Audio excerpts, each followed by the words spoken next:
사랑하는 명성교회 성도 여러분, 좋은 아침입니다. 말씀을 꼭 붙드시는 주일 되시기 바랍니다. 자, 오늘 말씀은 사도행전 17장에서 20장까지의 말씀입니다. 이 17장은 16장에 이어서 계속적으로 바울의 2차 전도 여행을 보도하고 있습니다. 빌립보 사역 중에 옥에 갇혔다가 풀려나게 된 이 바울과 그 일행들은요, 남서쪽 160km 정도 떨어진 데살로니가에 이르게 됩니다. 이 마게도냐 지방의 수도인 데살로니가는요, 상당히 큰 상권을 형성하고 있었고 교통이 많이 발달됐기 때문에 복음이 유럽으로 전해지는데 가장 중요한 요충지였다고 합니다. 바울의 전도 원칙이 하나 있었는데 바로 먼저 유대인들에게 복음을 전하는 것입니다. 회당에 가서 설교하면서 예수 그리스도의 죽음과 부활을 증거하는 일이었고 그분이 바로 우리의 구세주가 된다라는 사실을 선포하는 것이었습니다. 이 데살로니가에서도 마찬가지로 그렇게 설교를 했는데 많은 사람들이 이 복음을 듣고 나서 거의 대부분 두 가지 반응을 보이게 됩니다.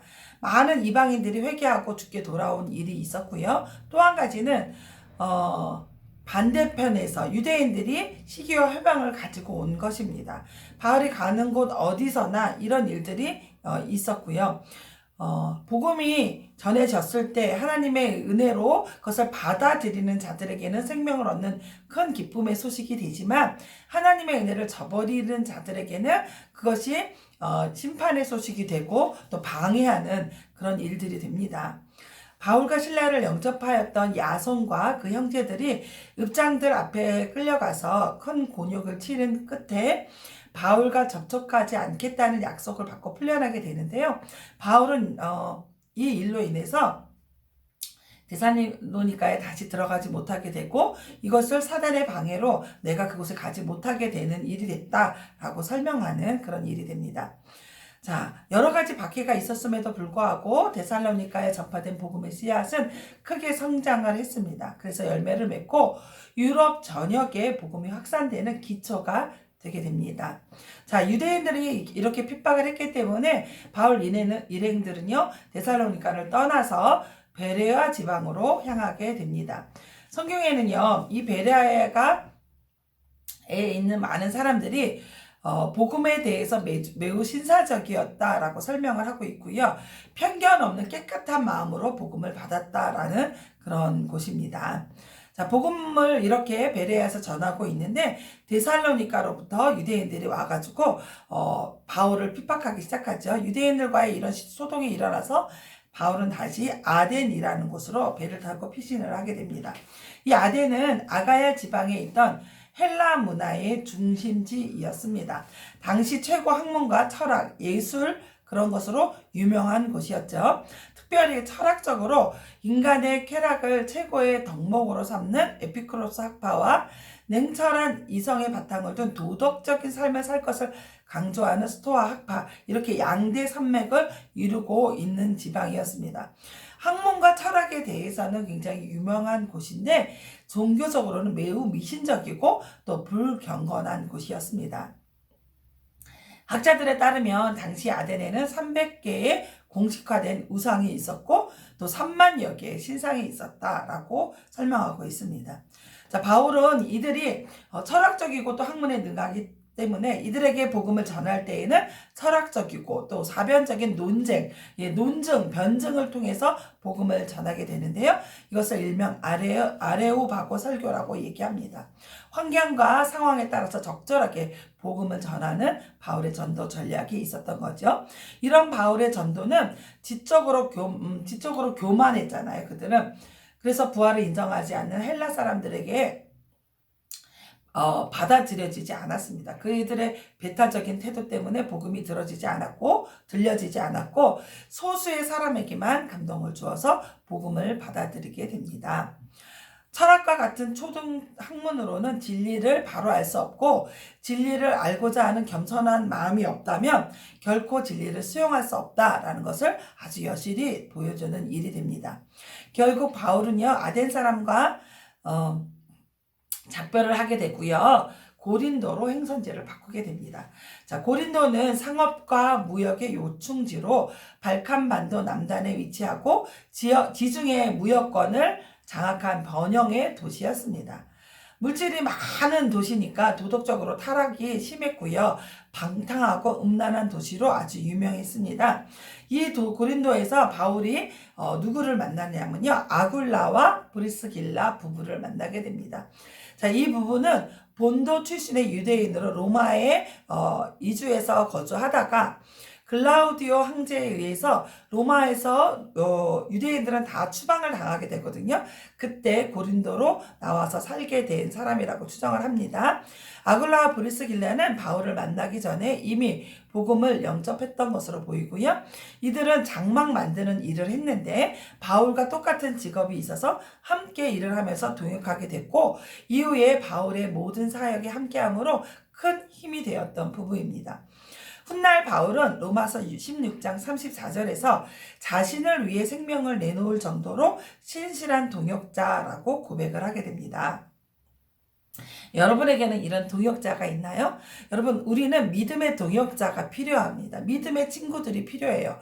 그렇게 믿음의 교제가 있는 친구들, 서로 격려해주고 위로해주고 함께 기도해주는 친구들이 있다면 우리의 믿음이 더 견고하게 되고 또 더 잘 성장한다는 통계가 있습니다. 여러분에게 그런 믿음의 동역자가 있기를 소망하고 또 우리 자녀들에게는 그런 믿음을 나눌 만한 친구들이 있는가, 교회에 가면 함께 놀고 함께 이야기할 친구가 있는가라는 것을 꼭 점검해 보셔야 합니다. 자, 본격적인 고린도 전도 사역은요, 실라와 디모데가 이 고린도에 옴으로써 시작이 됩니다. 디모데가 데살로니가에서 그 교회 소식을 가지고 오고요. 실라는 빌립보에서 교회 소식과 더불어 이 전도 사역에 필요한 빌립보 교회가 헌금한 헌금을 가지고 도착을 하게 됩니다.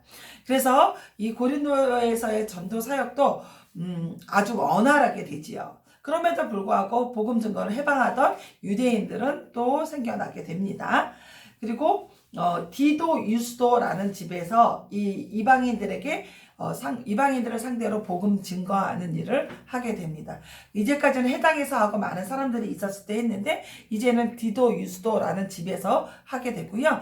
이 사람은 원래 로마인이었고 유대교로 개종했다가 바울의 복음을 듣고 그리스도교로 개종한 인물로 추정되는데요. 그가 자신의 집을 고린도 전도 사역의 본부로 제공함으로써 이후 고린도 교회에 탄생하는 데 아주 중추적인 역할을 감당하게 됩니다. 자, 유대인들이 방해를 했지만 유대인들 중에서도 예수를 믿는 사람들이 생겨났는데요. 성경에 회당장 그리스보가 온 가족과 더불어 주님을 영접하게 되었다라고 되어 있고요. 회당장이기 때문에 굉장히 영향력을 끼치게 됐죠. 그래서 고린도 전도의 큰 기폭제가 되었습니다. 두려워하지 말고 침묵하지 말고 말하라. 이성 중에 내 백성이 많다라는 음성과 환상을 보게 되면서 1년 6개월을 더 머물고 하나님의 말씀을 전하며 가르치게 됩니다.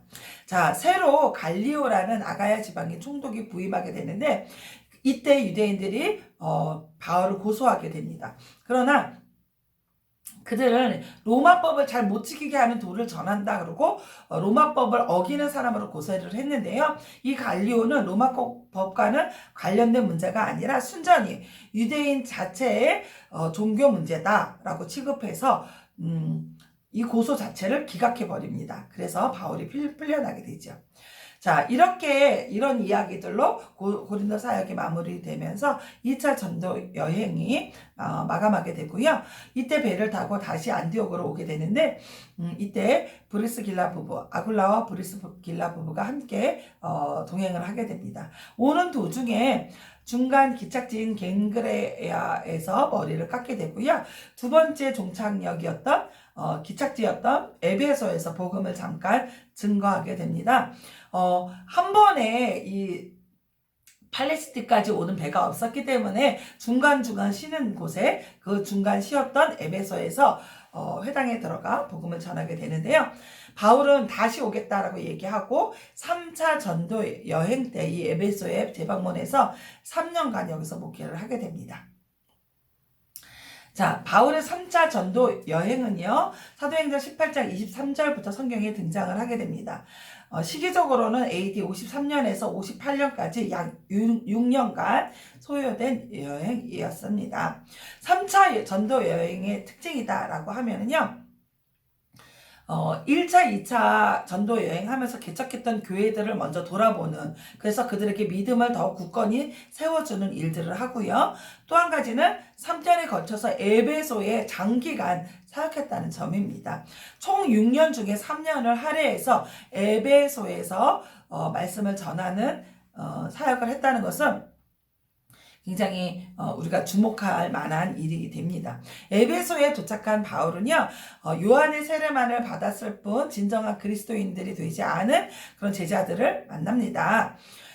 아마도 이 사람들은요, 성령에 대해서 전혀 무지했던, 전에 이곳에서 사역한 아볼로의 영향 때문인 것으로 보입니다.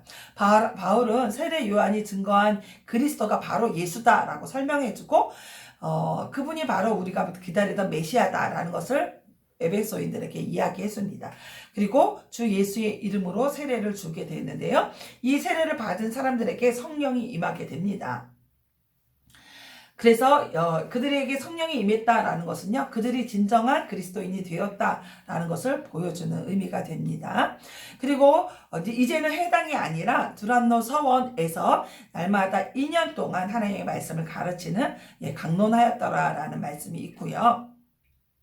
이 사역하는 동안에 굉장한 일들이 일어나는데요. 첫 번째는 유대인과 헬라인들을 막론하고 아시아에 사는 자들이라면 거의 모든 사람이 복음을 듣게 되었다는 것입니다. 두 번째는 이적들이 많이 일어났는데요. 바울의 손수건이나 앞치마를 가져다가 병자에게 얹기만 해도 치유될 만큼 하나님께서 바울을 통해서 큰 이적을, 권능을 보여주신 것입니다.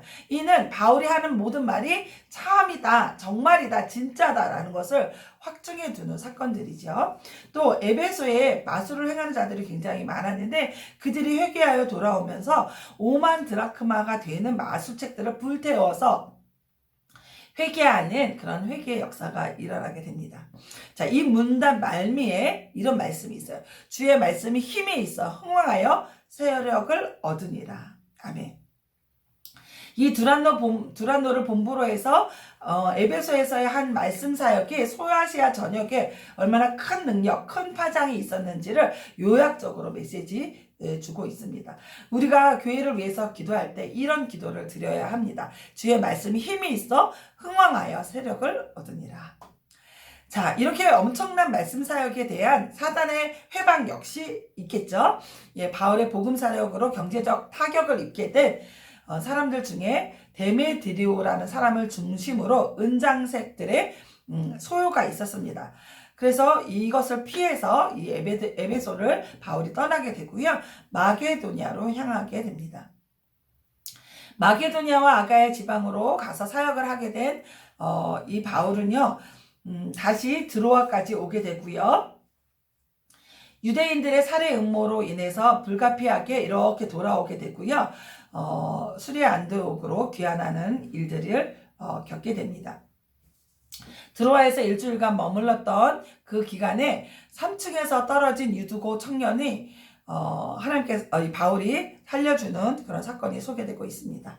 자, 마지막 20장 13절에서 38절까지는요. 드로아를 떠난 바울이 밀레도에 이르는 여정을 소개한 다음에 에베소 교회 장로 2명을 장로들을 초대해서 에베소 교회에 주는 고별 설교를 하게 됩니다. 이 고별 설교는요, 3년에 걸친 에베소 사역에 대한 회고, 그리고 이제 이 교회의 미래에 대한 예언과, 그리고 장로들과 사람들에게 권면의 말씀, 당부의 말씀, 이런 것들을 주고 있는데요. 그리고 새로운 미래의 일들을 예감하는 가운데 바울이 이제 나는 로마로 가고 싶고 로마로 가면 잡힐 것이다 라는 이야기들을 해주면서 3차 전도여행을 마치고 마감하게 되는 바울의 심경, 그런 이야기들이 잘 드러나고 있습니다. 자, 마지막으로 20장 32절을 제가 읽어보겠습니다. 지금 내가 여러분에게 주와 그 은혜의 말씀에 부탁하노니 그 말씀이 여러분을 능히 든든히 세우사 거룩하게 하심을 입은 모든 자 가운데 기업이 있게 하시리라. 아멘. 자, 말씀에 부탁한다라는 말씀을 주시고 있는데요.